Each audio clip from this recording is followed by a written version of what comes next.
Hello friends, आज मैं विकास आपके साथ फिर हाजिर हूं। जैसे कि आप सभी को पता ही है कि हम 12th क्लास का 5वां चैप्टर समकालीन विश्व में दक्षिण एशिया का अध्ययन कर रहे थे। आज इस पार्ट की ये आखिरी वीडियो होगी, आखिरी पार्ट होगा, तो आपका ये चैप्टर आज खत्म हो जाएगा।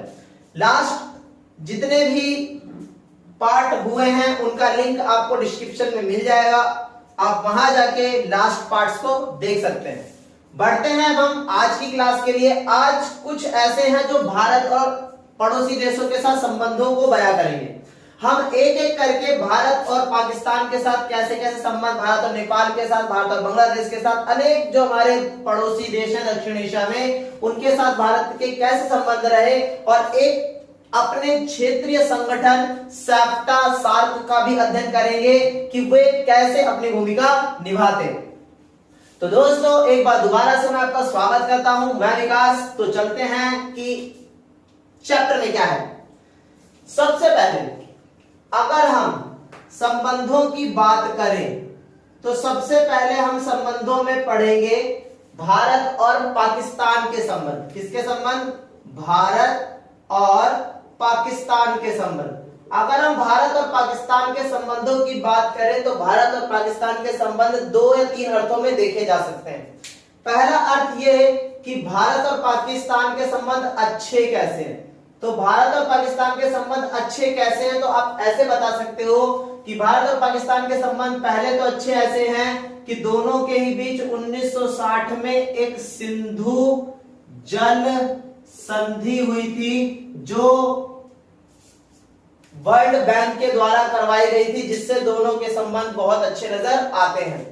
दूसरा कि दोनों के मध्य एक ट्रेन जाती है जिसको कहते हैं समझौता एक्सप्रेस, जिससे दोनों देशों के संबंध बहुत अच्छे दिखाई देते हैं। साथ ही दोनों ही देश की जो सांस्कृतिक स्थितियां हैं, सांस्कृतिक स्थितियां भी बहुत अच्छी है। दोनों एक दूसरे की संस्कृतियों को समझते हैं, धर्म को समझते हैं, तो सांस्कृतिक रूप से भी भारत और पाकिस्तान के संबंध बहुत अच्छे हैं। अगर हम ये बात करें कि भारत और पाकिस्तान के अंदर आरोप या विवाद के स्वरूप कौन से, तो भारत और पाकिस्तान के अंदर सबसे पहले भारत क्या आरोप लगाता है? भारत क्या आरोप लगाता है, मतलब भारत क्या आरोप लगाता है पाकिस्तान के ऊपर? तो भारत सबसे पहला आरोप ये लगाता है कि पाकिस्तान की तरफ से आतंकवादी आते हैं और आतंकवादी हमारे देश के अंदर क्या करते हैं? आतंकवाद फैलाने की कोशिश करते हैं। दूसरा आरोप ये लगाता है भारत कि एक बार 1985 में भारत के पंजाब क्षेत्र के अंदर कुछ खालिस्तानी समर्थकों ने क्या कर दिया था? विरोध किया था। तो उन खालिस्तानी समर्थकों को पाकिस्तान ने क्या दिया था? समर्थन दिया था। उनको गोला बारूद, पैसा सब कुछ दिया ताकि वे भारत में विद्रोह फैला सके। तो भारत इन दोनों को लेकर क्या करता है? आरोप लगाता है। अगर हम बात करें पाकिस्तान भारत पर क्या आरोप लगाता है, तो पाकिस्तान क्या आरोप लगाता है? तो पाकिस्तान भारत पर क्या आरोप लगाता है? तो पाकिस्तान ये कहता है, पहला आरोप कि भाई बलूचिस्तान में जो गृह युद्ध चल रहा है वो गृह युद्ध भारत की वजह से चल रहा है। साथ ही साथ पाकिस्तान यह भी आरोप लगाता है कि भारत क्या कर रहा है? भारत इलाके में आसपास के देश में सबसे बड़ा है, इसीलिए वह इलाके का दादा बन रहा है और आसपास के पड़ोसी देशों के बाजारों पर कब्जा करने की कोशिश कर रहा है। तो ये 2 आरोप लगाते हैं। तो इससे इन 3 चीजों से हम ये समझ पाए कि भारत और पाकिस्तान के अच्छे संबंध भी है, भारत भी आरोप लगाता है और पाकिस्तान भी आरोप लगाता है। बढ़ते हैं हम अगले जो हमारे पड़ोसी देश है उसकी तरफ। अब भारत और नेपाल की बात करते हैं, भारत और बांग्लादेश की बात करते हैं कि भारत और बांग्लादेश के संबंध कैसे, भारत और बांग्लादेश के संबंध कैसे। अगर हम भारत और बांग्लादेश के संबंधों को देखें तो सबसे पहले भारत आरोप लगाता है। क्या लगाता है? भारत आरोप लगाता है बांग्लादेश के ऊपर। पहला आरोप ये लगाता है कि 1971 के युद्ध के समय 80 लाख लोग बांग्लादेश से भागकर भारत आ गए थे और जब भारत ने बांग्लादेश को आजाद करवा दिया तो बांग्लादेश ने इन 80 लाख लोगों को भारत में ही छोड़ दिया, अपने देश में वापस नहीं बुलाया, जिसे अप्रवासी का विरोध कहते हैं। दूसरा, भारत बांग्लादेश पे यह आरोप लगाता है कि जब भारतीय सेना को अगर पूर्वी भारत की तरफ जाना होता है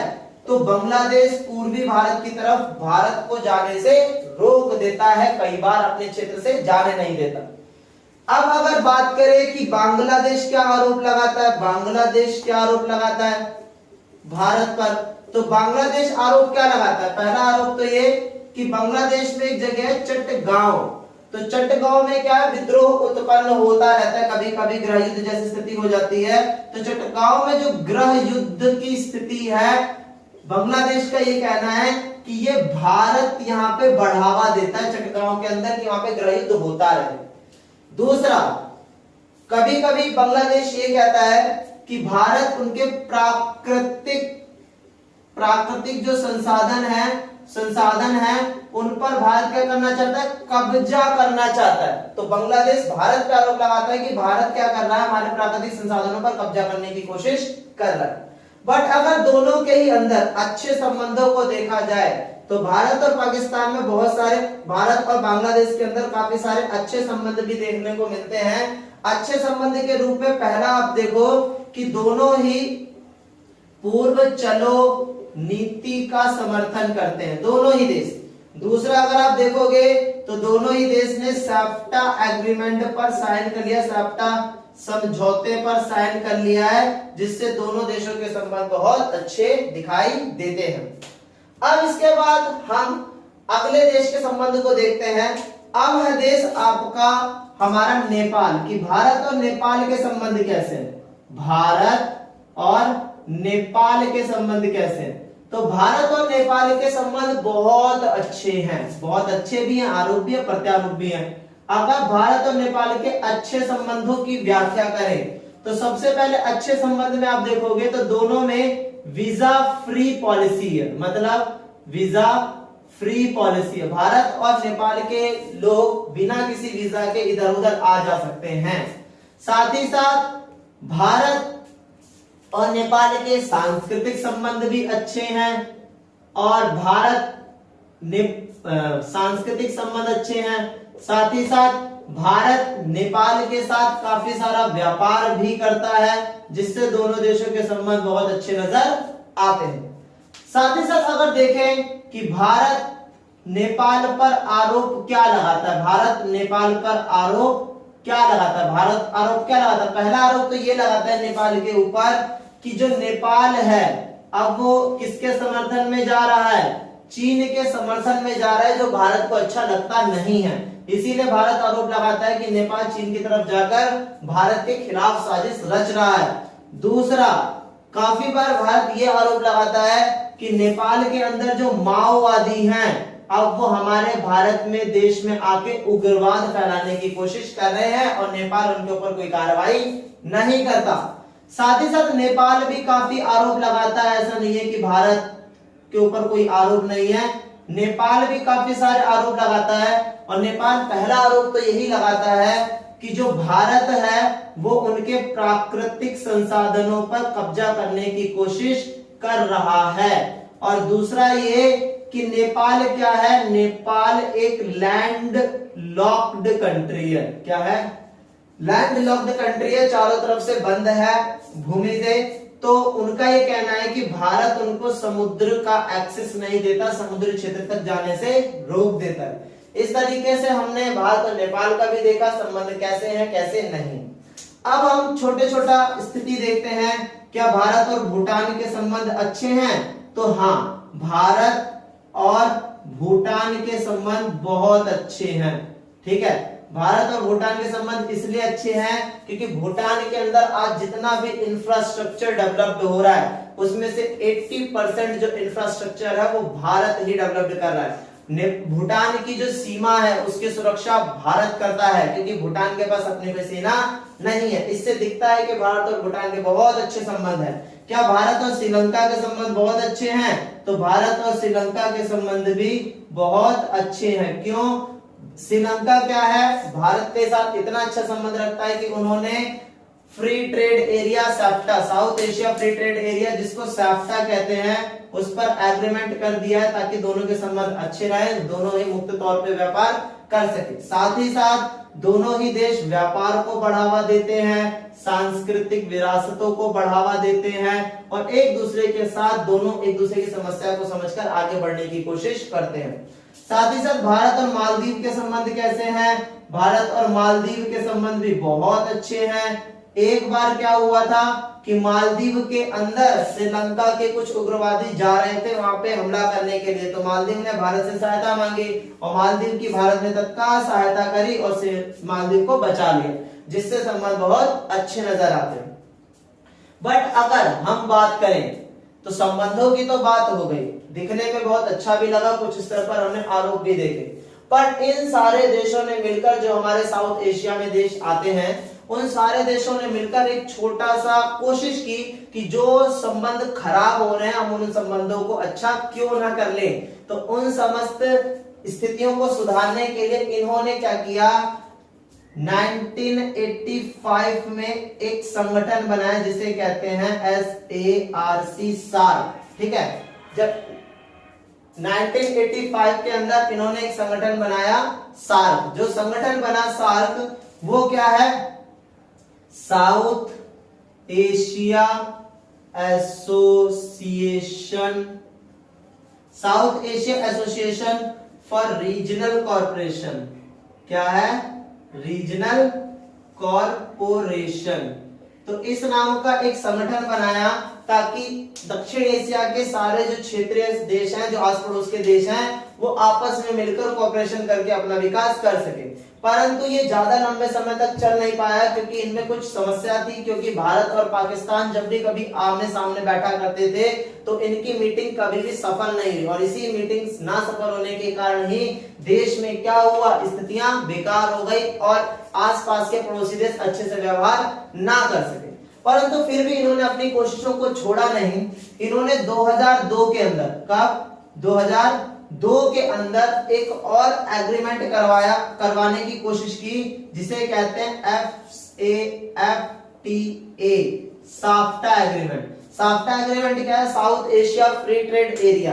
ये एग्रीमेंट इसलिए करवाया गया ताकि साउथ एशिया के अंदर, दक्षिण एशिया के अंदर जितने भी देश हैं, 8 जो देश हैं, वो आपस में संबंध करने और संबंध बनाकर क्या करने, फ्री ट्रेड एरिया रखे, फ्री ट्रेड एग्रीमेंट रखे ताकि कोई भी देश आसानी से व्यापार को बढ़ावा दे सके और अपनी आर्थिक स्थिति का विकास कर सके। इसमें भी भारत को हताश होने की नहीं समझनी है, भारत हताश ना हो। इसमें भारत ने श्रीलंका और बांग्लादेश के साथ संबंध, मतलब इन दोनों देशों ने क्या कर लिया, SAFTA में क्या कर दिया, एग्रीमेंट पर साइन कर दिया है और भी कोशिशें की जा रही हैं ताकि जो बचे हुए जो दक्षिण एशिया के देश हैं उनसे भी सहयोग कराया जाए। यह संगठन सिर्फ इसीलिए बनाया गया ताकि जो विवाद हमारे मध्य उभरे हुए, जो आपने विवाद देखे, जो विवाद हमारे मध्य उभरे हुए उनको बातचीत के जरिए सुलझाया जाए और सारी समस्याओं को, सारी स्थितियों को पूरा कर लिया जाए। इस तरीके से जो हमारा आखिरी पार्ट था इस 5वें चैप्टर का, वो पूरा कंप्लीट होता है और जितने भी क्वेश्चंस थे हमने उसको बहुत अच्छे से क्लियर आउट किया है, बहुत अच्छे से सब कुछ किया है। अब आपको मैं एक और बात बता दूं, हमारा एक फेसबुक पर पेज बन चुका है, इंस्टाग्राम पर भी एक पेज बन चुका है। आप डिस्क्रिप्शन में जाके वहां पर देख सकते हैं और हमें फॉलो कर सकते हैं, क्योंकि अब आपको हम सिर्फ यूट्यूब पे ही नहीं, साथ ही साथ फेसबुक पर भी और इंस्टा पर भी आपको 24 आवर्स अवेलेबल रहेंगे ताकि आप वहां भी हमसे कनेक्ट रहें और अपनी कोई भी क्वेरी, कोई भी जो समस्या हो वो कमेंट सेक्शन में यहाँ पे भी बता सकते हैं, फेसबुक में भी बता सकते हैं और इंस्टा पर भी बता सकते हैं। इसी के साथ सभी को टाटा बाय बाय, मिलते हैं अगले वीडियो सेशन में। हेलो फ्रेंड्स, आज मैं विकास आपके साथ फिर हाजिर हूं। जैसे कि आप सभी को पता ही है कि हम 12th क्लास का 5वां चैप्टर समकालीन विश्व में दक्षिण एशिया का अध्ययन कर रहे थे। आज इस पार्ट की ये आखिरी वीडियो होगी, आखिरी पार्ट होगा, तो आपका ये चैप्टर आज खत्म हो जाएगा। लास्ट जितने भी पार्ट हुए हैं उनका लिंक आपको डिस्क्रिप्शन में मिल जाएगा, आप वहां जाके लास्ट पार्ट्स को देख सकते हैं। बढ़ते हैं हम आज की क्लास के लिए। आज कुछ ऐसे हैं जो भारत और पड़ोसी देशों के साथ संबंधों को बयां करेंगे। हम एक एक करके भारत और पाकिस्तान के साथ कैसे कैसे संबंध, भारत और नेपाल के साथ, भारत और बांग्लादेश के साथ, अनेक जो हमारे पड़ोसी देश हैं दक्षिण एशिया में, उनके साथ भारत के कैसे संबंध रहे, और एक अपने क्षेत्रीय संगठन सैप्टा सार्क का भी अध्ययन करेंगे कि वे कैसे अपनी भूमिका निभाते। तो दोस्तों एक बार दोबारा से मैं आपका स्वागत करता हूं, मैं विकास। तो चलते हैं कि चैप्टर में क्या है। सबसे पहले अगर हम संबंधों की बात करें तो सबसे पहले हम संबंधों में पढ़ेंगे भारत और पाकिस्तान के संबंध। किसके संबंध? भारत और पाकिस्तान के संबंध। अगर हम भारत और पाकिस्तान के संबंधों की बात करें तो भारत और पाकिस्तान के संबंध 2 या 3 अर्थों में देखे जा सकते हैं। पहला अर्थ यह है कि भारत और पाकिस्तान के संबंध अच्छे कैसे हैं। तो भारत और पाकिस्तान के संबंध अच्छे कैसे हैं, तो आप ऐसे बता सकते हो कि भारत और पाकिस्तान के संबंध पहले तो अच्छे ऐसे हैं कि दोनों के ही बीच 1960 में एक सिंधु जल संधि हुई थी जो वर्ल्ड बैंक के द्वारा करवाई गई थी, जिससे दोनों के संबंध बहुत अच्छे नजर आते हैं।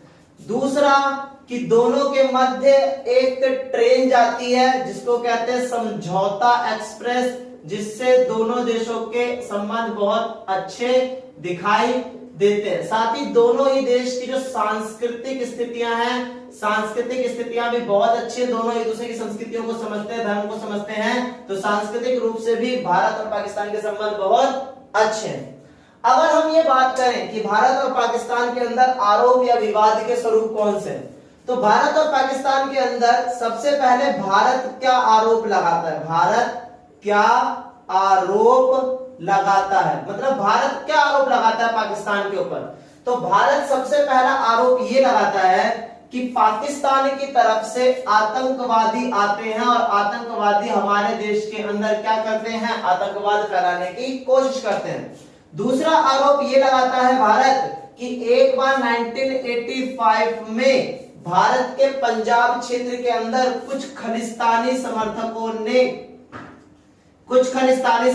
ने क्या कर दिया था? विरोध किया था। तो उन खालिस्तानी समर्थकों को पाकिस्तान ने क्या दिया था? समर्थन दिया था। उनको गोला बारूद, पैसा सब कुछ दिया ताकि वे भारत में विद्रोह फैला सके। तो भारत इन दोनों को लेकर क्या करता है? आरोप लगाता है। अगर हम बात करें पाकिस्तान भारत पर क्या आरोप लगाता है, तो पाकिस्तान क्या आरोप लगाता है? तो पाकिस्तान भारत पर क्या आरोप लगाता है? तो पाकिस्तान ये कहता है पहला आरोप कि भाई बलूचिस्तान में जो गृह युद्ध चल रहा है वो गृह युद्ध भारत की वजह से चल रहा है। साथ ही साथ पाकिस्तान यह भी आरोप लगाता है कि भारत क्या कर रहा है? भारत इलाके में आसपास के देश में सबसे बड़ा है, इसीलिए वह इलाके का दादा बन रहा है और आसपास के पड़ोसी देशों के बाजारों पर कब्जा करने की कोशिश कर रहा है। तो ये दो आरोप लगाते हैं। तो इससे इन 3 चीजों से हम ये समझ पाए कि भारत और पाकिस्तान के अच्छे संबंध भी है, भारत भी आरोप लगाता है और पाकिस्तान भी आरोप लगाता है। बढ़ते हैं हम अगले जो हमारे पड़ोसी देश है उसकी तरफ। अब भारत और नेपाल की बात करते हैं, भारत और बांग्लादेश की बात करते हैं कि भारत और बांग्लादेश के संबंध कैसे? भारत और बांग्लादेश के संबंध कैसे? अगर हम भारत और बांग्लादेश के संबंधों को देखें तो सबसे पहले भारत आरोप लगाता है। क्या लगाता है? भारत आरोप लगाता है बांग्लादेश के ऊपर। पहला आरोप ये लगाता है कि 1971 के युद्ध के समय 80 लाख लोग बांग्लादेश से भागकर भारत आ गए थे, और जब भारत ने बांग्लादेश को आजाद करवा दिया तो बांग्लादेश ने इन 80 लाख लोगों को भारत में ही छोड़ दिया, अपने देश में वापस नहीं बुलाया, जिसे अप्रवासी का विरोध कहते हैं। दूसरा, भारत बांग्लादेश पे यह आरोप लगाता है कि जब भारतीय सेना को अगर पूर्वी भारत की तरफ जाना होता है तो बांग्लादेश पूर्वी भारत की तरफ भारत को जाने से रोक देता है, कई बार अपने क्षेत्र से जाने नहीं देता। अब अगर बात करें कि बांग्लादेश क्या आरोप लगाता है, बांग्लादेश क्या आरोप लगाता है भारत पर, तो बांग्लादेश आरोप क्या लगाता है? पहला आरोप तो ये कि बांग्लादेश में एक जगह है चट्टगांव, तो चट्टगांव में क्या है, विद्रोह उत्पन्न होता रहता है, कभी कभी गृह युद्ध जैसी स्थिति हो जाती है। तो चट्टगांव में जो गृह युद्ध की स्थिति है, बांग्लादेश का ये कहना है कि ये भारत यहाँ पे बढ़ावा देता है चट्टगांव के अंदर, कि वहां पे गृह युद्ध होता रहे। दूसरा, कभी कभी बांग्लादेश ये कहता है कि भारत उनके प्राकृतिक जो संसाधन है उन पर भारत क्या करना चाहता है, कब्जा करना चाहता है। तो बांग्लादेश भारत पर आरोप लगाता है कि भारत क्या कर रहा है, हमारे प्राकृतिक संसाधनों पर कब्जा करने की कोशिश कर रहा है। बट अगर दोनों के ही अंदर अच्छे संबंधों को देखा जाए तो भारत और पाकिस्तान में बहुत सारे, भारत और बांग्लादेश के अंदर काफी सारे अच्छे संबंध भी देखने को मिलते हैं। अच्छे संबंध के रूप में पहला आप देखो कि दोनों ही पूर्व चलो नीति का समर्थन करते हैं, दोनों ही देश। दूसरा, अगर आप देखोगे तो दोनों ही देश ने सैफ्टा एग्रीमेंट पर साइन कर लिया, सैफ्टा समझौते पर साइन कर लिया है, जिससे दोनों देशों के संबंध बहुत अच्छे दिखाई देते हैं। अब इसके बाद हम अगले देश के संबंध को देखते हैं। अब है देश आपका हमारा नेपाल, कि भारत और नेपाल के संबंध कैसे हैं, भारत और नेपाल के संबंध कैसे हैं। तो भारत और नेपाल के संबंध बहुत अच्छे हैं, बहुत अच्छे भी हैं, आरोप भी है, प्रत्यारोप भी है। अगर भारत और नेपाल के अच्छे संबंधों की व्याख्या करें तो सबसे पहले अच्छे संबंध में आप देखोगे तो दोनों में वीजा फ्री पॉलिसी है, मतलब वीजा फ्री पॉलिसी है। भारत और नेपाल के लोग बिना किसी वीजा के इधर उधर आ जा सकते हैं। साथ ही साथ भारत और नेपाल के सांस्कृतिक संबंध भी अच्छे हैं, और सांस्कृतिक संबंध अच्छे हैं। साथ ही साथ भारत नेपाल के साथ काफी सारा व्यापार भी करता है, जिससे दोनों देशों के संबंध बहुत अच्छे नजर आते हैं। साथ ही साथ अगर देखें कि भारत नेपाल पर आरोप क्या लगाता है, भारत नेपाल पर आरोप क्या लगाता है, भारत आरोप क्या लगाता है? पहला आरोप तो ये लगाता है नेपाल के ऊपर कि जो नेपाल है अब वो किसके समर्थन में जा रहा है, चीन के समर्थन में जा रहा है, जो भारत को अच्छा लगता नहीं है। इसीलिए भारत आरोप लगाता है कि नेपाल चीन की तरफ जाकर भारत के खिलाफ साजिश रच रहा है। दूसरा, काफी बार भारत ये आरोप लगाता है कि नेपाल के अंदर जो माओवादी हैं अब वो हमारे भारत में देश में आके उग्रवाद फैलाने की कोशिश कर रहे हैं, और नेपाल उनके ऊपर कोई कार्रवाई नहीं करता। साथ ही साथ नेपाल भी काफी आरोप लगाता है, ऐसा नहीं है कि भारत के ऊपर कोई आरोप नहीं है, नेपाल भी काफी सारे आरोप लगाता है। और नेपाल पहला आरोप तो यही लगाता है कि जो भारत है वो उनके प्राकृतिक संसाधनों पर कब्जा करने की कोशिश कर रहा है। और दूसरा ये कि नेपाल क्या है, नेपाल एक लैंड लॉक्ड कंट्री है। क्या है? लैंड लॉक्ड कंट्री है, चारों तरफ से बंद है भूमि से। तो उनका ये कहना है कि भारत उनको समुद्र का एक्सेस नहीं देता, समुद्री क्षेत्र तक जाने से रोक देता है। इस तरीके से हमने भारत और नेपाल का भी देखा संबंध कैसे हैं कैसे नहीं। अब हम छोटे छोटा स्थिति देखते हैं, क्या भारत और भूटान के संबंध अच्छे हैं? तो हाँ, भारत और भूटान के संबंध बहुत अच्छे हैं।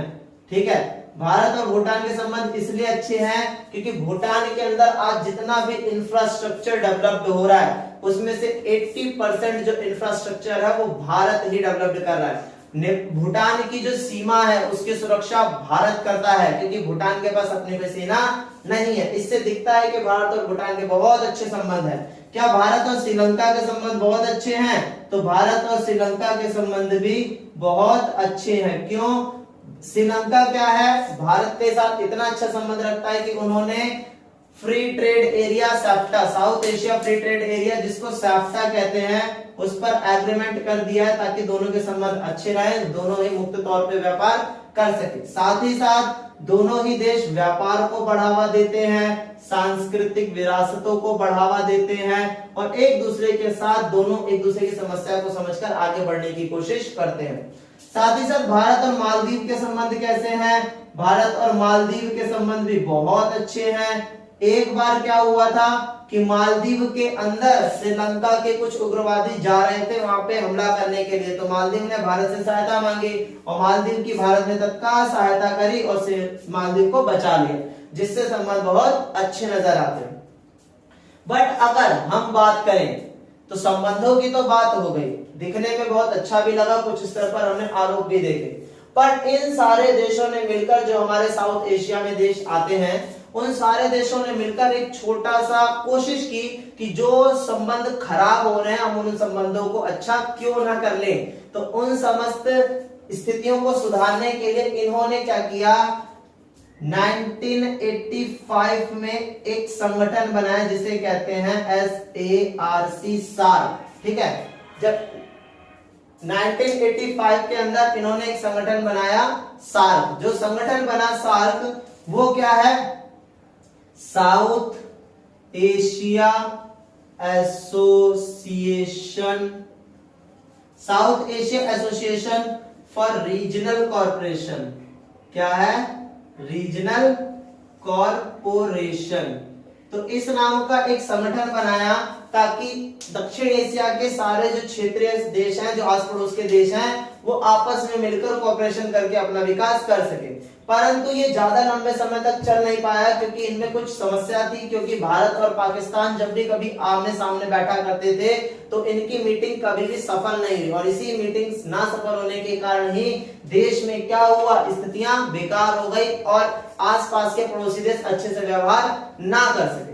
परंतु फिर भी इन्होंने अपनी कोशिशों को छोड़ा नहीं। इन्होंने 2002 के अंदर, कब, 2002 के अंदर एक और एग्रीमेंट करवाने की कोशिश की जिसे कहते हैं FAFTA, SAFTA agreement. SAFTA agreement क्या है, south Asia free trade area.